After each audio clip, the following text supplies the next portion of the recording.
Hoy, en Desde la Sombra, ADL, la Liga Antidifamación de B'nai B'rith, ha creado para sí una reputación totalmente merecida como una cuasi caridad de espíritu público cuya principal preocupación es la lucha contra el racismo y el antisemitismo. Nada podría estar más lejos de la verdad.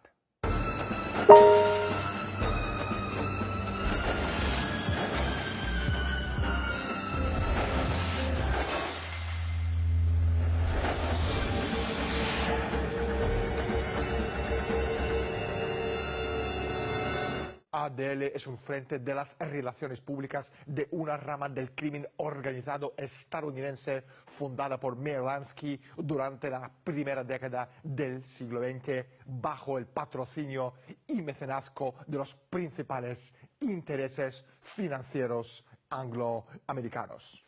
Hoy, en Desde la Sombra, hablaremos con Anton Chaikin, uno de los historiadores más respetados de los Estados Unidos. Anton, gracias por estar con nosotros y bienvenido al programa. ¿Cuál es tu relación personal con ADL?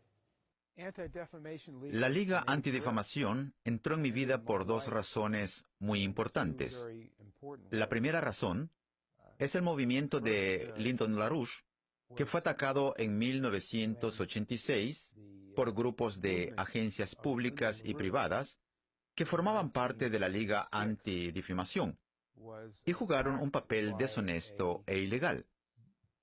Los líderes de aquel entonces, encabezados por Lyndon LaRouche, querían volver a la política de Kennedy, estabilizar las relaciones con la Unión Soviética y renacer la ciencia estadounidense.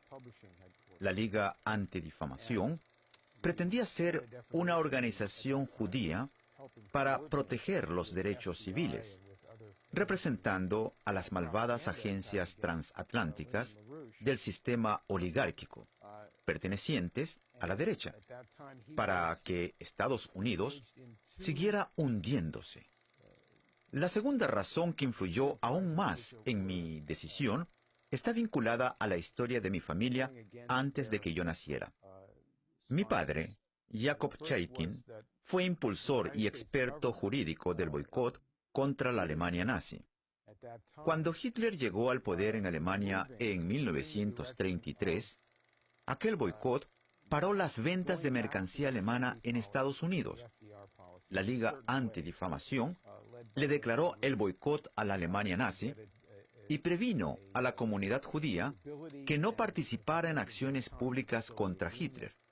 Desde la perspectiva jurídica, la oposición de las agencias públicas y privadas era responsable de neutralizar los esfuerzos de una posible cooperación de la comunidad judía de Wall Street y de Londres para erradicar al gobierno de Hitler. Más tarde, la logia B'nai B'rith usó la propaganda que practicaba LaRouche y sus aliados, yo incluido, para acusarles de antisemitismo. Todo esto me parece irónico. A través de su Comisión Nacional y sus oficinas regionales en las principales ciudades, no solo de los Estados Unidos, sino en las principales ciudades de Europa y América Latina, ADL opera como una fuerza de ataque encubierto cuya corruptora influencia se extiende en los poros de la comunidad financiera, el marco jurídico de las naciones, los medios de comunicación y el gobierno de los Estados Unidos. Al igual que el elitista Club Bilderberg, uno no puede unirse a ADL. Ser socios es solo por nominación o por invitación. En este sentido, ADL tiene una mayor semejanza con las logias secretas de la masonería que su organización matriz B'nai B'rith, que fue concebido originalmente a mediados del siglo XIX como una rama judía de la masonería británica. Anton, ADL forma parte del lobby israelita. La Liga Antidifamación ha funcionado en las últimas décadas, sobre todo en los últimos 10-15 años, como un perro de presa para el gobierno israelí. En realidad es algo mucho más interesante que eso. el patrocinio y, de hecho, la propia creación de la Liga Antidifamación se remonta a mucho tiempo antes de la aparición del sionismo y del Estado de Israel. Le da a uno un buen entendimiento de la actual criminalidad agresiva de los regímenes recientes de Londres y de Estados Unidos para ver el papel que la Liga Antidifamación juega y de qué se trata realmente. El uso de esta supuesta protección de judíos, de los prejuicios o de la discriminación como un tema. Lo mismo pasa con la responsabilidad de proteger, el lema elaborado por los británicos y utilizado por la administración de Bush y la de Obama como pretexto para bombardear, invadir y cambiar los gobiernos que desean. Atacar en busca de una guerra más amplia. Pero tenemos que mirar más a fondo el historial de la Liga Antidifamación como un instrumento de la oligarquía desde Londres hasta Wall Street, que históricamente ha sido enemigo de Estados Unidos y, curiosamente, desde luego, no actúa a favor de los intereses del pueblo, ni de Israel, ni de Estados Unidos. Entonces, ¿quién creó ADL y quién lo financia?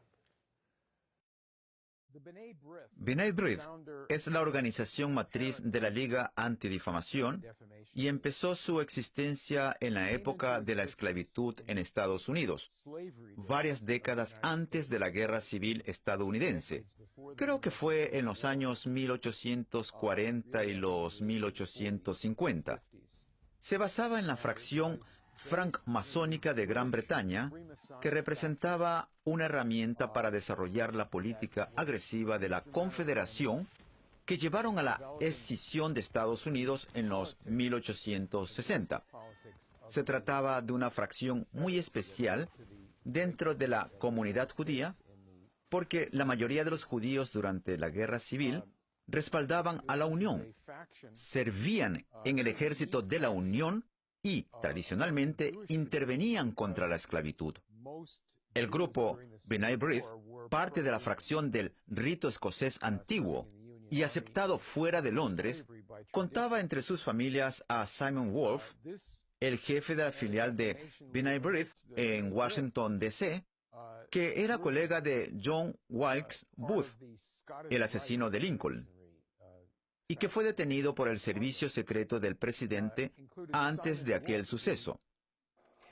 En el periodo posterior, a finales del siglo XIX, B'nai B'rith fue un instrumento de aquella sección de la comunidad judía que colaboró con los financieros de Nueva York, y en particular, aquellos que eran leales a la corona británica. El banco JP Morgan financió la ADL en numerosas ocasiones. Primero, a través de la familia Moore, que controlaba los ferrocarriles de Chicago y Alton, al igual que controlaban la compañía Nabisco. Y también, en parte, mediante la compra del New York Times por parte de las familias Oaks y Sulzberger. Adolf Oaks y otros líderes de la B'nai B'rith instituyeron la Liga Antidifamación para proteger el lado más sucio de la oligarquía financiera angloamericana, en particular, la conexión británica que incluía el crimen organizado que se formó en Nueva York. La primera cruzada de la ADL estuvo destinada a atacar a los enemigos del crimen organizado, en concreto, al comisario de la policía en Nueva York. Ya en el siglo XX, esta fracción para la cual la ADL representaba una unidad de ataque modificó las finanzas de Estados Unidos y la política económica de Estados Unidos, aumentando la especulación bruscamente, la desregulación y la proliferación de tales fenómenos financieros como bonos basura. ADL de B'nai B'rith es la fachada de la delincuencia organizada enmascarada como un grupo de derechos civiles judíos.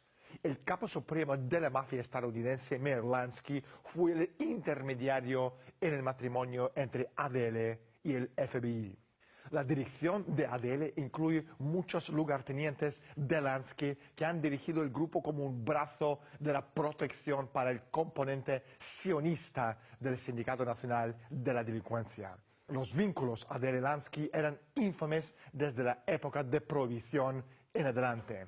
El Banco de la Liga Antidifamación Judía Sterling National, que ayudó a salvar a ADL de la quiebra, fue fundado en el año 1929 por uno de los lugartenientes neoyorquinos de Lansky, Frank Erickson, un especialista en lavado de dinero y que también lavó el dinero sucio del director del FBI, J. Edgar Hoover. El presidente de Sterling National fue Theodore Silbert, un miembro vitalicio de ADL. A principios de la década de 1980, Sterling National estaba vinculado a dos escándalos internacionales. Uno fue uno de los bancos clave de la logia masónica italiana P2, fundada por un exagente de la Gestapo nazi. Y dos, estaba vinculado al terrorismo internacional, concretamente el secuestro en diciembre del año 1981 por las Brigadas Rojas italianas del general James Dossier, el comandante de las fuerzas de OTAN en Italia. En 1982, el gobierno italiano presentó una demanda en Nueva York sosteniendo que Sterling National había participado en el lavado de dinero para ayudar al banquero italiano Michel Sandona a robar